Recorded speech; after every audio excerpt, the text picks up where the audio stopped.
Hello students, कैसे हो आप लोग। मुझे आशा है कि तुम लोग अच्छे से ही होगे। लॉकडाउन चल रहा है, वर्षा का भी समय है, पढ़ाई जारी रखनी है। आज हम गणित के प्रसंग्रह 1.2 पर चर्चा करेंगे। इसके पहले हमने संख्या रेखा के बारे में थोड़ा पढ़ा था और यहाँ पर 1.2 में निम्नलिखित संख्याओं में क्रम संबंध निश्चित कीजिए। क्रम संबंध निश्चित करना है। देख रहे हो ना, 1 से लेकर के 10 तक सवाल हैं इसमें कुछ ऋणात्मक संख्याएं हैं, शून्य है, देखो भिन्न है, उसके साथ शून्य है, कुछ ऋणात्मक भिन्न है, धनात्मक भिन्न है, कुछ छोटी बड़ी संख्याएं यहाँ पर समान हर वाली हैं, कुछ असमान हर वाली भी संख्याएं हैं। तो इनमें क्रम संबंध निश्चित करना है। क्रम संबंध निश्चित करने का मतलब कौन से भिन्न छोटी है, कौन सी बड़ी है, ये निर्धारित करना है। इसके लिए छोटे बड़े का चिन्ह लगाना है। देख रहे हो ना, ऊपर यहाँ पर ये निश्चित किया गया है।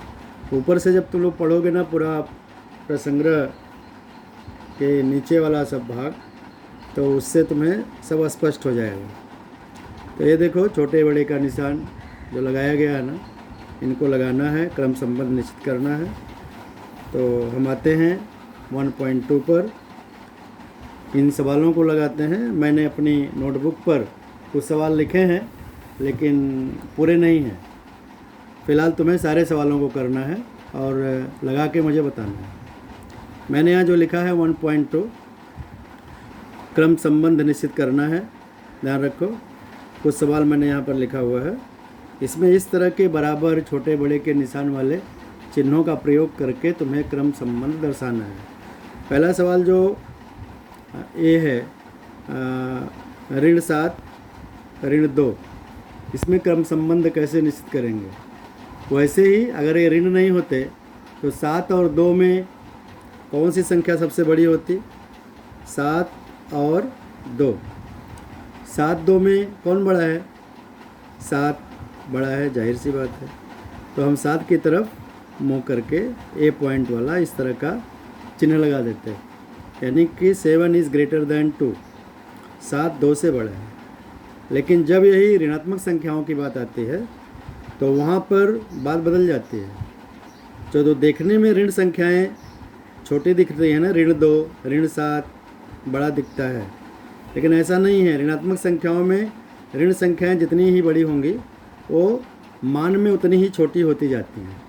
ध्यान रखो, जैसे यहाँ पर हम एक संख्या रेखा बनाकर हमने उसको दर्शाया है। यहाँ पर देखो बीच में शून्य है, शून्य की दाहिनी तरफ की जितनी संख्याएं हैं वो क्रमशः बड़ी हैं। शून्य से 1 बड़ा, 2 बड़ा, इससे 3 बड़ा। वैसे ही अगर यहाँ से भी हम आएंगे तो दाहिनी तरफ बढ़ेंगे तो ऋण 7 से ऋण 6, ऋण 5, ऋण 4 जो नहीं लिखा हूँ वो सब ऋण 7 से बड़े हैं, मान में बड़े हैं। दर्शनीय मान छोटे लग रहे हैं लेकिन एक्चुअल मान इनका बड़ा है, अधिक है। और ऋण 3 से बड़ा है ऋण 2, ऋण 2 से बड़ा है ऋण 1, उससे बड़ा 0, 0 से बड़ा 1। तो जितनी भी ऋण 7 से बड़ा 3। तो जैसे हम दाहिनी तरफ बढ़ेंगे तो हमें बड़ी संख्याएं प्राप्त होंगी संख्या रेखा पर। उसी आधार पर हम इसे स्पष्ट करेंगे। यहाँ पर देखो ऋण 7 और ऋण 2 में कौन बड़ा है। ऋण 2 चूँकि संख्या रेखा पर किस तरफ है, दाहिनी तरफ है, 7 के दाहिनी तरफ है, इसलिए दाहिनी तरफ वाली संख्याएं बड़ी होंगी। यानी ऋण 2 जो है वो ग्रेटर देन ऋण 7 है, ऋण 7 से ऋण 2 बड़ा है। ठीक है, तो यहाँ पर ऋण 7 पहले है तो आप ऐसे भी लिख सकते हो संख्या को कि ऋण 7 इज़ लेस दैन ऋण 2। ऋण 2 से ऋण 7 छोटा है। वही बात हो गई यहाँ भी, जो सेम टू सेम। ठीक है, जब हम दूसरे सवाल में प्रवेश करेंगे, दूसरा सवाल है 0 और ऋण 9/5 में कौन छोटा कौन बड़ा, कौन सा चिन्ह लगेगा इन तीनों में से।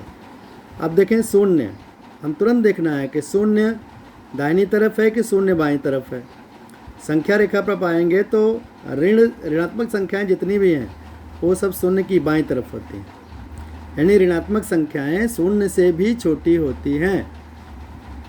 तो जैसे ही हमें यहाँ ऋण दिखा और यहाँ शून्य दिखा, यानी ये शून्य या कोई भी धन वाली संख्या हो सकती है। अगर ऐसा दिखता है तो वहाँ स्पष्ट है कि जो ऋणात्मक संख्या है वह शून्य से छोटी होगी, यानी कि जो शून्य है वह बड़ा होगा किससे, जो भी ऋणात्मक संख्या है। जैसे वहाँ पर है, यहाँ जगह कम बची, ऋण जो शून्य है वह बड़ा होगा किससे, ऋण 9/5 से। तो ये ऋण 9/5 जो है वह शून्य से छोटा है, शून्य इनसे बड़ा है। इस तरह का हम यहाँ पर पहचान करेंगे। तीसरा सवाल हम यही छोटी सी जगह में लगा के बताता हूँ तुमको। तीसरे सवाल में देखो कैसे उसी को आगे पीछे कर दिया। देखो 8/7 ये ऋण नहीं है, धनात्मक है, और ये है शून्य, यानी कोई भी धनात्मक भिन्न हो या कोई इसकी तरह से संख्या हो वो शून्य से बड़ी होंगी अगर ये ऋण नहीं है तो। वहीं देखो ऋण है तो ये शून्य से छोटी हो गई, शून्य इनसे बड़ा हो गया। और यहाँ पर ये धनात्मक है, भले भिन्न है, देख रहे हो ना, 7 × 7 1 से भी बड़ा है। इसको जब हम हल करेंगे तो क्या हो जाएगा, 8/7 बराबर 7 × 7 1 सही 1/7, 7 × 7 1 8, 8/7, यानी कि 1 तो कम से कम पूरा है, ये तो 1 से भी बड़ा है। तो शून्य से धनात्मक कोई भी संख्या बड़ी होती है। तो इसको लिखते हुए हम क्या लिखेंगे, 8/7 क्या है, बड़ा है किससे, शून्य से। इस तरह से यह सवाल हल होगा। ऐसे ही कुछ संख्याओं में, जैसे चौथा नंबर है, ओके, चौथा सवाल तुम देखोगे तो चौथे में क्या है, 5/4 ऋण है और 1/4 धन है, यानी कि ऋण जो है ऋण 5/4 और फिर कौन सी संख्या है, यहाँ पर भी तुम्हें दिख रहा है चौथी संख्या, ऋण 5/4 और 1/4। तो ऋण 5/4 और 1/4 है, तो कौन सी बड़ी कौन सी छोटी। तो अगर एक ऋण है एक धन है तो ऋण जो संख्या है वो तुरंत छोटी हो जाएगी, उसको कहीं ज़्यादा दिमाग लगाने की ज़रूरत नहीं है, यानी कि ये छोटी होगी। इसलिए ऋण 5/4 जो है, इसको ऐसे ब्रैकेट में बंद करेंगे तो अच्छा होगा, क्योंकि यहाँ निशान लगाने में कन्फ्यूज़न ना हो। ये छोटी है किससे, 1/4 से। तो इसके बीच में जो लगेगा ये छोटा वाला, और जो मुँह खुला है वो बड़ी संख्या की तरफ, यानी 1/4 बड़ा है। क्यों बड़ा है, सीधी सी बात है कि ये ऋणात्मक है और ये धनात्मक है। तो धनात्मक संख्याएं हमेशा ऋणात्मक संख्याओं से बड़ी होती हैं। फिर उसमें कौन कितना छोटा बड़ा है वो नहीं देखना है, भले इसका अंश ऋण 5 यानी 5 अधिक दिख रहा है, 1 कम दिख रहा है, हर बराबर है। तो हर बराबर होता है तो हम अंश पर ध्यान देते हैं, लेकिन अगर ये ऋण धन है तो ऋण वाला हमेशा छोटा हो जाएगा, फिर यहाँ हर का कोई मतलब नहीं रह जाएगा। तो इस तरह से ये सवाल, यानी कि सवाल नंबर 4 जो है हल हो जाता है।